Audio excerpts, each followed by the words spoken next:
Okay, anyway, so I'm going to talk a little bit about ServiceX. And what I'm hoping to do is to give everybody some understanding of what ServiceX is, understand where ServiceX is useful, some basic usage of ServiceX, and of course, how to access or get at and use ServiceX, as opposed to once you have access, how to use it. And then some pointers to more advanced information. All right, so I'm going to start with this will be a combination of slides and notebooks. So I want to talk about some slides to just talk a little bit about the overall thing. By the way, if somebody could indicate to me if there are questions on Slido via chat or something, that would be useful, because I don't have enough screens set up here. Okay, so what ServiceX basically is designed to do is convert data into a columnar format from whatever the source. Files can be located on, in high-energy physics, right, the grid. They can be individual files located or available via HTTP or the root or xrootd protocol. ServiceX then transforms these files and this data according to a query written by the user, columnar data, which can be pandas, awkward, root, things like that. It's very good at taking data that's perhaps not in columnar format and turning it into columnar format, although it's totally happy to take columnar data as input. And it's very good at doing thinning and slimming of the data. So if, okay, oops, it's not advancing. All right, there we go. So the outputs for ServiceX are mostly targeted at the Python ecosystem, although there's an experimental version which targets root and R data frame. So it's an R data frame source. In the Python ecosystem, it's comfortable working in Jupyter notebooks, and the demos that I will show today will be all Jupyter notebooks. Comfortable working in raw Python programs, in VS Code, in root file. It's out can be root files, Parquet files, awkward arrays, pandas data frames. The way ServiceX is controlled is that the user in, say, the Python or root ecosystem creates a query asking for a particular source of data and what it is in that source of data they're interested in. That is sent to ServiceX then, and this is sent via web API, so that the interaction is just a web API. So it's, in that respect, it's language agnostic. Once ServiceX has the query, it runs it in hopefully a massively parallel way to extract the requested data. And then as it finishes processing, you don't have to wait for the full query, but as soon as data is available, the user can pull data from ServiceX's internal cache in a variety of different ways. So this is basically what ServiceX is designed to do. If you want some underpinnings of ServiceX, it has its history in two concepts. One is language integrated query, or LINQ as it's called. And LINQ is based on SQL, which is from the 1970s. And language integrated query was a functional way of including SQL-like queries in a language. I think the first place it's appeared was in the C# language from Microsoft, but it's now spread to other places. And all of that, I said 1970s for SQL, which is it's based on for the query shape. But frankly, at its heart are these things called monads, which is a functional programming concept which goes all the way, which goes back earlier than the 1970s. However, I'm not going to talk about either of these things in this context, but if you're looking for some more computer sciencey theoretical ones for some of the roots from which FuncADL was derived, these are they. Okay, so where is it useful? It's certainly not useful everywhere. However, if you only want a small portion of a very large data set, that's exactly what it's designed to do. If your files are, say, located on the grid as opposed to on a bunch of local high-speed SSDs, It's good at that. And if your data is in an experiment-specific format, which is maybe not conducive to local analysis, that is, you have to boot up a bunch of containers in order to interpret the data because you need the full C++ framework, etc. ServiceX is designed for that as well. It is not designed to do a complete analysis. It is designed to be a part of the analysis chain. So for example, while you could convince ServiceX to do something like create a histogram, it is certainly not designed to do that. Instead, it's designed to deliver the awkward arrays, for example, to you from which you would make the histogram. And we'll see some examples of that momentarily. If you have a very large cluster, which has lots of high-speed disks, and you have access to, say, a nice Dask cluster on top of that, which has direct access to that fast disk, that will probably be faster than using ServiceX in that particular case. Okay. So let's go. This is the bulk of the talk. Let's talk about some basic usage of ServiceX. All right. First, we need a model to think about ServiceX. I mean, the model to think about data in ServiceX. The talk, Mason's discussion was everything was columnar, and ServiceX is completely comfortable with dealing with columnar, but we tend to, in ServiceX, the query language that's used by default tends to think of things more as streams. So for example, a stream of events, event 1, event 2, event 3, event 4. And then in each event, you talk about sets of a stream of jets, jet 1, jet 2, jet 3, jet 4, stream of electrons, electron 1, electron 2, electron 3, electron 4. And then of course, for jet 1, you've got all the X momenta coordinates, Y momenta coordinates, Z, etc. Okay, this is a pretty simple event model. I suspect most people here in this meeting look at this and they immediately recognize the data in one form or another. This is perhaps thinking about things as row-wise as opposed to column-wise, right? It's in a per event model rather than considering all of the PTs in a file for all the events for all the jets. But nonetheless, when it comes to physics, we tend to think of things as a per event or per jet properties as opposed to all the PTs in the event. Another way to think about this is replace what the lists of jets and electrons as some sort of a very small event database. So you have a stream of events, and each of those events contains an event database. The reason I tend to think about things like this at some level is just the underpinnings of where FuncADL came from in parts of ServiceX, which is SQL, which is of course designed to do database queries. And although SQL itself is maybe not well matched to being able to deal with event data, it's more database tables it's matched for, many of the concepts nevertheless carry over. So the idea would be is to build a query on each event database and then apply to each event. Okay, so for an example, let's say we want the PX, PY, and PZ of all the jets for just the jets that have a PT greater than 30 GeV, and then eta less than 2.4. Okay, I've got 2 events in Slido. Could somebody, I apologize, I had to jump into this meeting right from another meeting where I was giving a talk on a totally different topic, and I do not have the Slido link handy. Thank you. I pasted it in the chat. Yes, thank you. All right, wow, okay, a little bit of current news. All right, one particular issue I face in pre-processing is how slow it is to read data on EOS from AFS1 on LX+. Does ServiceX help with that?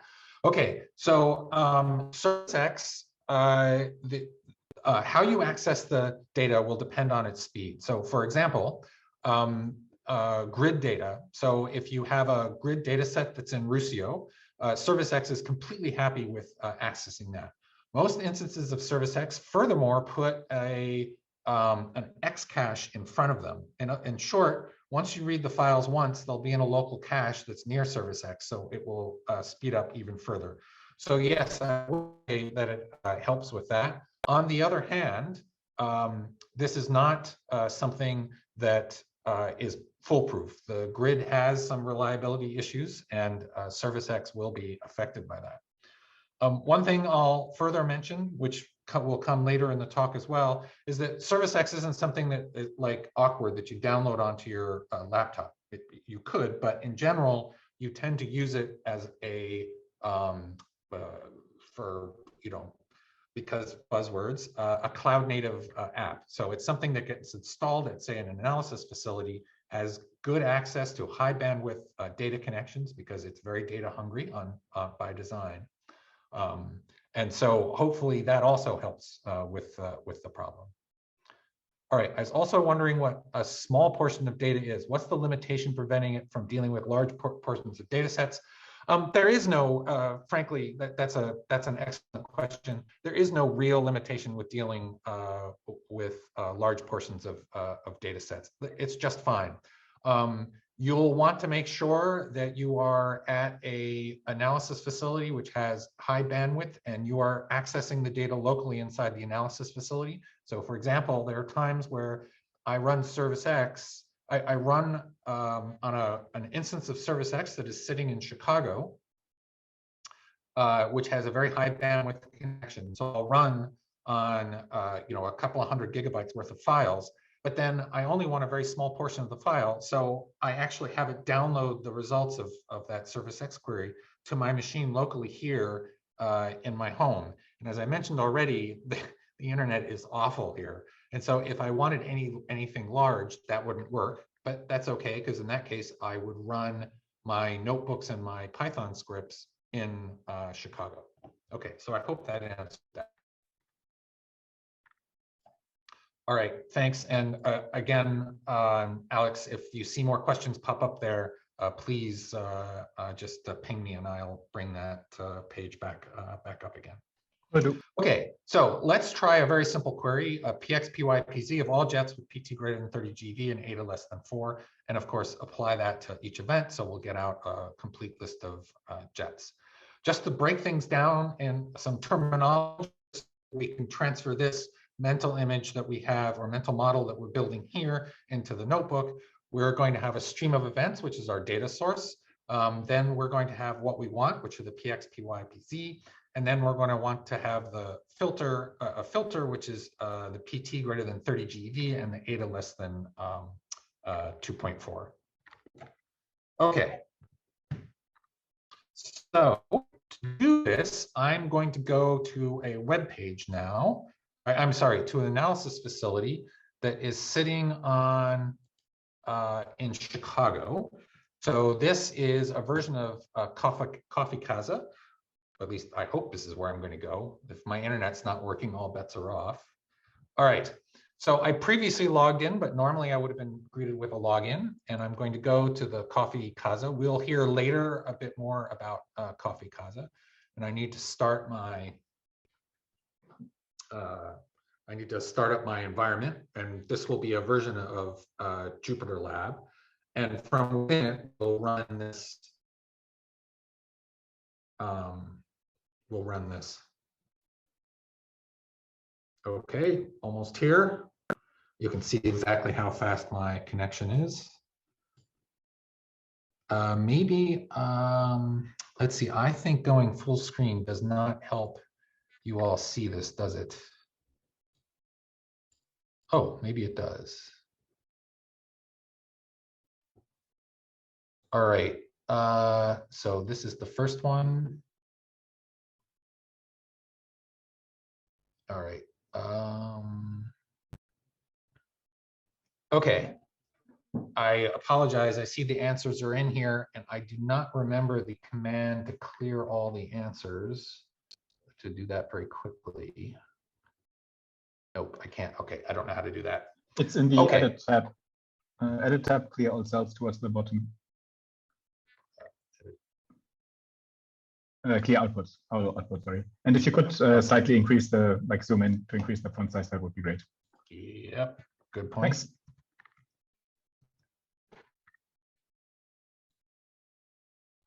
I hope that's readable.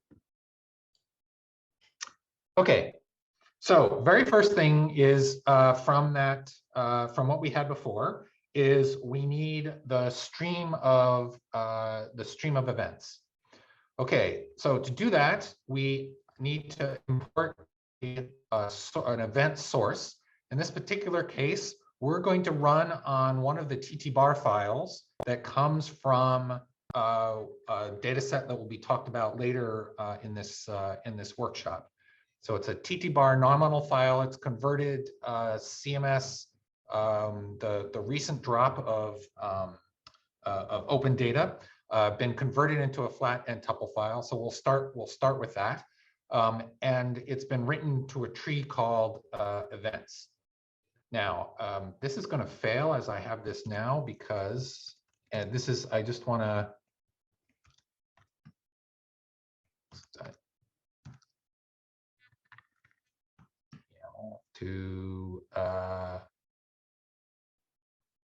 what is it? AGC workshop. Yeah. Okay, great. Okay. I will talk about what I did there a little bit later in the talk. Okay, so let's create this. So this, all that did was load up a bunch of Python modules. Nothing actually happened. You can see here, I give it a list of files. In this case, there's only a single particular file. And of course, a tree name is event. Okay, so this is our source. Now, ServiceX, we are going to have to reference the various leaves like jetpt, which is I showed down here in the next one. Using uproot, we can very quickly figure out which leaves are in this event. We could even explore and figure out which was the tree name, but we don't need to do that because I'm going to claim we already know. You can see a complete list. All right, now that we've got that, what we can do is we want to, the very first thing we want to do is cut on PT of 30 GV. So let's construct a query which just gets the jetpt, just so we can see what this looks like. So we start with a data set, and then from the data set, for every event, so remember we wanted to apply our query to every single event. So we create a function. This is a regular Python Lambda function. So if you've written Python Lambda functions, yes. Sorry, I was just looking at the message from Oksana. You look at the Lambda function here, and it's applied for every single event. We'll talk a little bit more about select when we finish with this demo, but suffice it to say, it's going to create a dictionary filled with columns of data. And right now, let's just talk about PT, just to keep it very simple. We want it rendered as an awkward array, and we want to go and actually have ServiceX do the work. So as you can see, I just hit a carriage return and told it to go to start the fetch. So it is now doing the fetch. You can see that, oh man, that was so fast, sorry. It went and it actually, it loaded the file in ServiceX, ran the transformer, and then downloaded the file locally here on this machine. All right, we'll talk a little bit more about what the select function is, and as I mentioned already, these other two bullet points. So now let's make a plot using the standard plotting tools. I know this is CMS data, but I'm from Atlas, so I'm going to use the Atlas style. We're using MPL-HEP, which is kind of a standard package for making experiment-specific plots, and then we're going to use HIST here and make a PT histogram of that data. So you'll note that this data that came back, we did data.pt. So here, let me scroll up, sorry. Here's the data that comes back. PT was one of the leaves that we asked it to generate for us. And so here is the data.pt. I'll talk a little bit more about why you need an ak.flatten in a couple of I think it's later in the next demo. All right, And so here we have the PT from that TT bar data set of all of the jets. As you can see, 30 GeV is pointed to, I'm pointing to 30 GeV here. So actually we're going to cut out a substantial number of these guys. And if I wanted to, sorry, where's the, oh, there's the post. So for example, we could look at awkward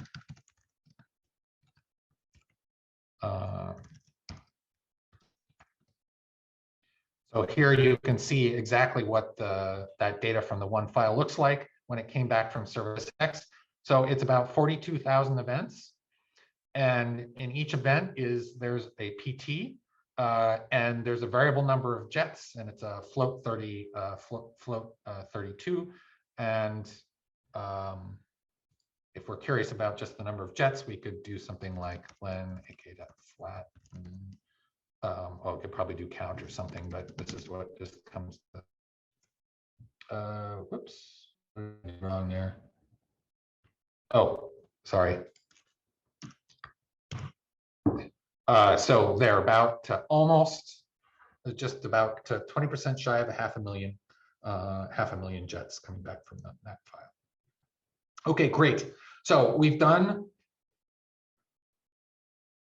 Oh, yeah. That was so fast, sorry. Right. So we've done the, so we've gotten a basic plot back. Now let's go on to the query. The query was, if you remember, we want to filter on PT and ADA. So we want to cut the PT and ADA, and then we want to bring back the 3 momenta of the jets that pass that filter. So we need to first, we're going to just need to be able to look at all of these items. We need to be looking at PX, PY, PZ, the ADA, and the PT. So we're going to build an event model. The n tuple is flat. So if you just looked at the n tuple, unless you happen to know by a priori knowledge, the jet PT and the jet ADA and PX, PY, and PZ are not necessarily related, but we know they're related because we have prior knowledge here. So what we're going to do is create basically an event which has PT, ADA, PX, PY, PZ. We use the zip. My goodness, excuse me. We use the zip in order to put them together in a way that makes them look event-like. Like, for example, we could cut on PT now, and it will eliminate, it will also everything from the ADA, PX, PY, and PZ columns. This zip is at some level. Could I zoom a little bit more? Yeah, is there a way to zoom just the window that I am showing? But I think instead, maybe what I'll do is the thing that I know how to do is just that. Okay, I can't make that any smaller. Does that work? Is that better? Yeah, I think that looks good. I have to say that on my screen, a line of text now is more than 1 centimeter tall. So this looks extremely large to me. It looks good on Zoom. Okay. All right. Where was I? Yes. So we've now built an event data model. It's basically, our event data model is all jets, and every jet object has a PT, ADA, PX, PY, and PZ. Okay, so next thing we need to do is filter. We need to cut on the PT and the ADA. Oh wait, I haven't executed that line. All right, I want you to note how quickly this line executes. In my other interface, it gives me a timing, but that doesn't happen here. Okay, that was almost instantaneous. Okay, there's a Slido question about the data standard. Just give me 1 second and I will come back to that. Okay, so that was almost instantaneous. And the reason it was almost instantaneous is nothing actually happened. There was no contact was made with ServiceX, the service that's sitting in the cloud, to ask for more data. Instead, all that happened is EDM now knows that it needs to make this part of the query. If you remember earlier, we had the value and the value method, and that was when the query was made. We'll see that again below. Okay, let's. Okay, the where is, which is basically copied from SQL and LINQ.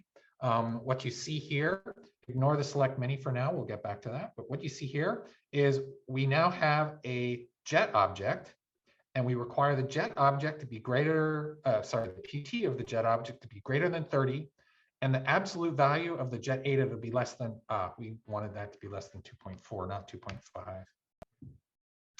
Okay, so what this will do is it will only let by jets in this event data model which satisfy this criteria. And again, because we don't have a value, which we'll see in the next cell, no query is actually being made. Okay, so now we can fetch the filtered data. Now, remember from the setup of the problem, we don't want to fetch eta and jet PT. We just want px, py, and pz. So we just ask for px, py, and pz. And if you look at this and compare it to the very first simple PT question query that we had way at the top, this should look quite similar. And again, we're asking it to render as an awkward array, and we're asking for a value. And so now, because the value is there, it's actually doing the rendering and it's going out and talking. Now, the Slido question was, where is the data downloaded to? All right, that's an excellent question. There are a variety of different places. There's actually quite a bit of control. In this particular set of demos, the place where it's being downloaded to is a local disk inside a Coffee Casa. However, there are other options. For example, you could leave it in ServiceX and then access it via HTTP. That particular method would be very useful if you were, say, running a lot of files. You don't want to download them locally. You're in the analysis facility, so it doesn't make sense to have a local copy of those files. However, dealing with that method requires a little bit more boilerplate and is baked into some of the connections between Coffee and ServiceX to hide them from the user. And I'm not going to demo that particular piece here. Okay, so I have to admit, when I run at home, the difference in speed between running cell 10 and 11 is quite dramatic. And now I realize the reason for that is because it takes so long to download even this small amount of data on my poor internet connection. All right, so let's just take a quick look at what the data looks like that came back. All right, so it was called components, and it should have the px, py, and pz columns. And notice it's event-wise. So we have 178,000 events, or 178.5 thousand events. This is significantly less than the number we had before, but that's because we did the filtering. We required a PT cut and an eta cut. Oh, sorry, that's a misspelling there. And just to give you a glance, Awkward is extremely clever at this and renders this as a single column, the PX, just full of the 178,000. Okay, so you might reasonably ask, I don't know, this is some newfangled tool, I don't trust it, let's calculate PT. Okay, but we've only pulled back PX, PY, and PZ, so that's kind of painful. There is, what I'm about to show you is some awkward array magic. I'm not going to discuss it too much here, but it's known as adding behaviors. And unfortunately, because of my previous meeting, I didn't get to see all of Mason's talk, so I don't know if he had a chance to show you some of these features. I see that Ben has added a comment about another spot where the data can be downloaded to, and this is exactly right. It can be directly accessed by POSIX, either from the HTTP or from a POSIX value. Does the monitoring show when you have when you reach away from the site running? Oh, yes. Okay. So yes. interpret the question, and somebody should follow up if I don't interpret the question properly. Okay, ServiceX is a RESTful service. That is, you post a query to it in a single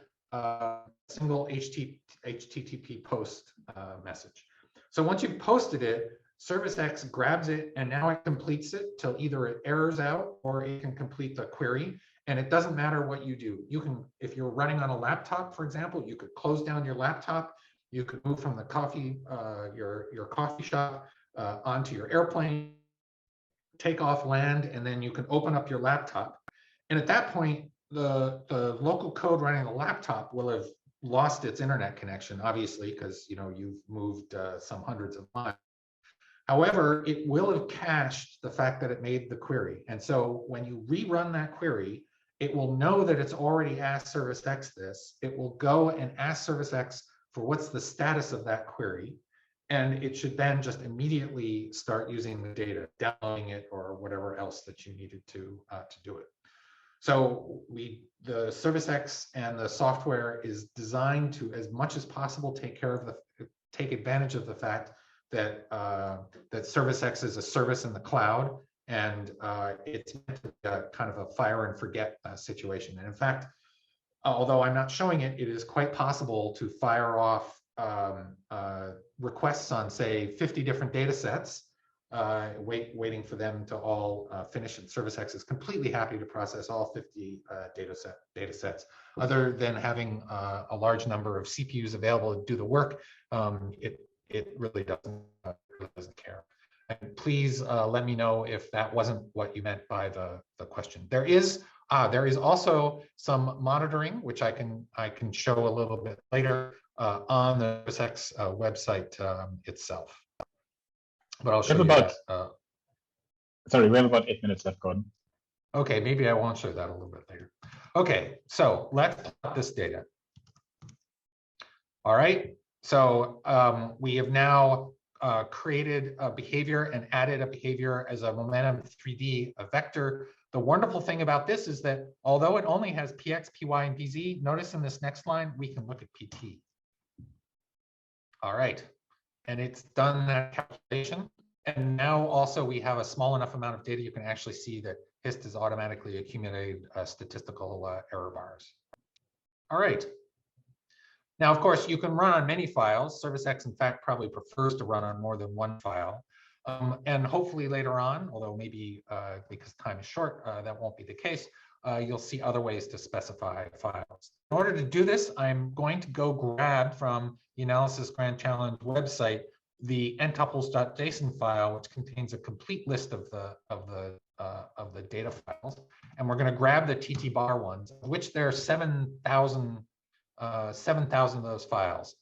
So we're going to now rerun. So I'm going to just code up all of the components of that query that we just had into a single routine. So there's nothing really new here in that particular line, and this was only defining a method.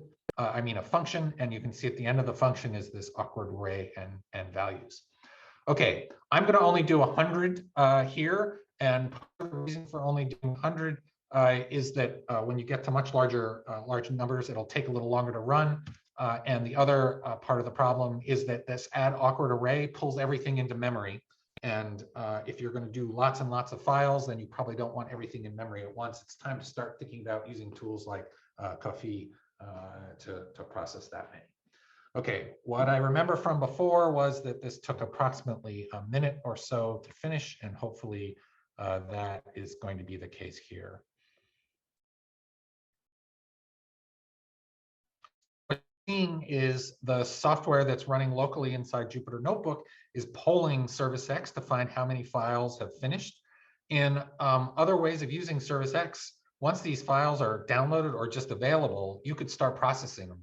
So right now, we could be filling histograms using some of the other interfaces that are available when you integrate ServiceX more thoroughly with the rest of the ecosystem. But for that, I'm not going to talk about that now.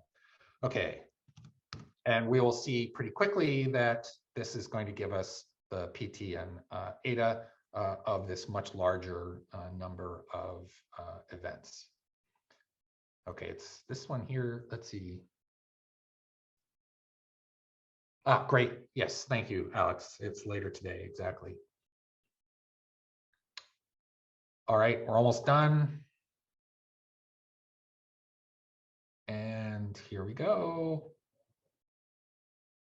All right, it was almost 2 minutes this time. I've seen this under a minute and 10 seconds before. Okay, and now we have, wow, you kind of need commas here, right?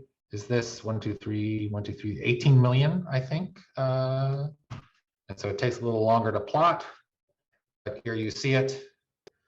There's the PT again and the ADA. All right.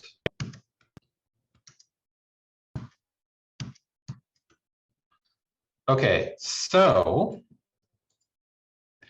a couple of very quick things. And are there recommendations for the size?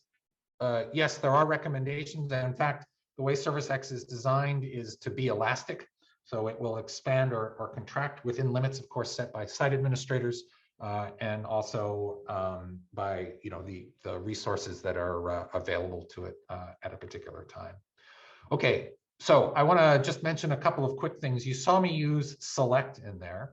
And the idea behind select is basically a transformation. It's a lot like the map function for those of you familiar with map and Python. So if we have a stream of jets and we take that stream of jets, use select and apply some function S to it, then we basically get a stream, which is that function applied to the original jets. So for example, if the function takes the PT of the jet, then this would be a stream of jet PTs.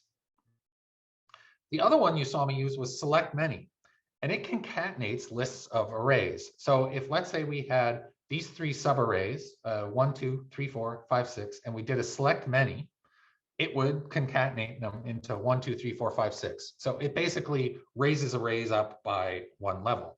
If you think back to our particular example, what it was doing and we'll see this just in a quick second, although it'll probably be the last demo, unfortunately, is it takes all the jets in the event and raises them up. So we were just looking at a list of jets rather than a list of jets in each event.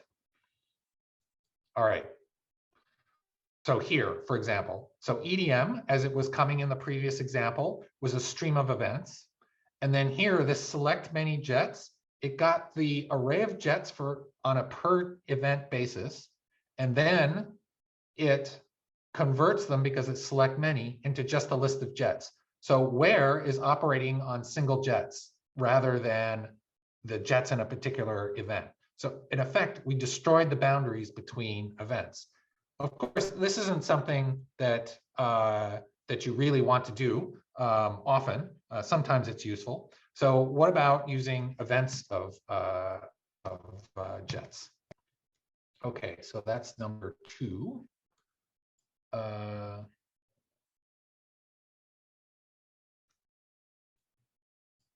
Okay, let's keep the event boundaries this time. All right, so I got to do, oh, wait a minute. Sorry, clear. Now I can't see where I'm. Clear all outputs. All right, so we already did this, so this is 2. Okay, so these are basically, I just put all the imports that we did one step at a time so you could see where they were used last time. I put them up front.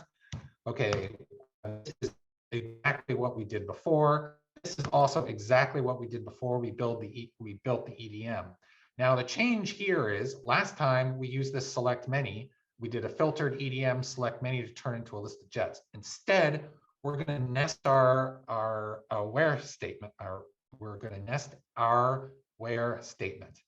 So we're going to use this particular line right here. So we'll take the EDM, which is the list of events or of jets here from above. And now what we're going to do is, instead of having it's each jet, it's chunks of jets. It's like 5 jets, then 3 jets, then 10 jets, then 6 jets, however many jets in each event. And on that array, we're going to do the cut. Note that there may be events which, after this cut, contain no jets at all, that contain 0. And that's totally fine, of course. And that's, in fact, something you would want to know. Okay, now we need to filter, we need to catch this, we need to bring back the same data. This will look a lot like what we had previous, except notice that we did a nested select here. Okay, so hopefully this is going to be really fast because I'm basically out of time at this point. I am sure I should keep the. Okay, did it? Okay, come on, hurry up. Hurry up. And we will see that now the output looks slightly different. So before there was no var here. It was just px float 32 times a very large number. So the 41,000 is the number of events. Px, a variable number because it's a variable number of jets. Okay, so now let's plot the filtered data. Whoops, that should have been up top, sorry. So we do the same thing before. We recreate the array with the momentum 3D. Now we have to put in the flatten. Remember I talked about the flatten before? That's because vector array, this px here, for example, this px is an array of arrays. And you can histogram array of arrays, but it's not going to give you the answer that you want. We really want to just make a histogram of all jets. So we want to remove the sublayers, sort of like the SelectMany, but we'll use this flatten and awkward to do that. All right, and that should give us the same plot that we had previously. But the nice thing is now that we've brought back the number of jets in an event, we can actually count the number of jets in the event. All right. And so we can now make this sort of plot, which was not possible with the previous setup. Okay, now I am going to have to skip this next part, which is really too bad. Okay, let me just quickly say this nesting. One of the differences between thinking about awkward arrays and here is that it is explicit which axis you're operating on. And this is done by the nesting. Whereas in awkward, you use axis equals 1 or axis equals 2. So this is more verbose in that sense, but also more explicit. Okay. The use pattern was build an event model, filter it, and then select columns for output. And this is because we were running on a flat n-tuple file. But what if we already had an EDM? So I don't really have time, unfortunately, to go through this particular demo. However, we can just very quickly look at the already previously run sample. So this is running on an Atlas XAOD file. For those of you unfamiliar, Atlas XAOD is a binary file format. You can load it up in it will be a disaster for multiple reasons unless you load a good chunk of the Atlas software framework into root, which is totally possible. Some of the differences I'll just point out very quickly. We can use Rusio now to actually go and fetch a fairly large data set. Whoops, what's that? Okay. That's embarrassing. I don't know how that got checked in. This was a problem I was having because I was using a bad version of Python. Okay, but what I want to say is that there's no event building now because the events are in, they already have things like ADA and PT because the Atlas XAOD is an event view rather than a column view. And so now you can do something very similar for PX. For example, you can turn each of the jets into a column of jets like this. Notice this divide by 1,000. I just wanted to mention that because I wanted to point out you can make a fairly arbitrary function inside your selects. And the divide 1 by 1,000 is because, as everybody knows, Atlas puts all of its units in things like MeV and millimeters. And then after that, it looks very similar to what we saw before we convert it to an awkward array. All right, so I'm going to skip this other part. You can look at this as you want, and the checked-in version is the checked-in version has all of that stuff that's actually run, and it will run for those of you who have access to the Atlas analysis facility, the Chicago analysis facility. Okay, there are a couple of places to access it. Chicago and the open data version that's run by Coffee Casa at Nebraska. I was going to show you some details of trying to craft this on your own, but I won't do that now because we're out of time. And I just wanted to finish with some pointers to more advanced information. I've skipped actually a huge amount of things. There are other predicates you can count, you can source, you can aggregate in various ways. So for example, you can query that only return PXPYPZ of jets that were near some particular MC particle. So you can do cross-object matching, for example. Or you can do return the missing ET for with 2 or more central jets. In the Atlas XAOD, it will run full calibrations for you.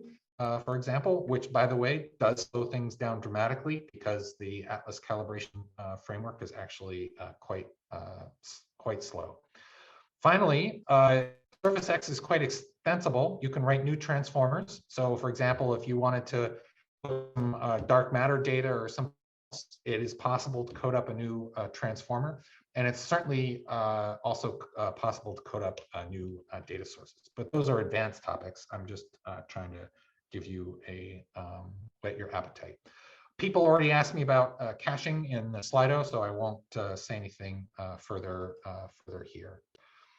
Available transformers are flat end tuples, the Atlas XAOD R21 data files, and soon R22. CMS Run 1 AOD data files. This support is, I would say, is reasonable, but certainly is not complete. And there's an ongoing project to add to this list, in particular, the Run 2 released open data. Files available, as I mentioned before, HTTP or root, CMS or Atlas Rusio data sets, and CERN open data records, as long as they are sensibly used the way the data is packed into the CERN open data records. I'm looking at you there, Atlas. Some other places to look, if you want some really advanced features for XAOD access, like how to access decorated values, there is an HTML, a Jupyter book, it's called, which goes into lots of details. For using flat end tuple files, Mason, who's done 99% of the work for accessing flat end tuple files, has written a very nice demo which shows some of the advanced features. And unfortunately, and this is mostly my fault because I've been overwhelmed with snowmass preparations, we are preparing an advanced, a basic and advanced users manual for FuncADL, and that just hasn't quite gotten finished.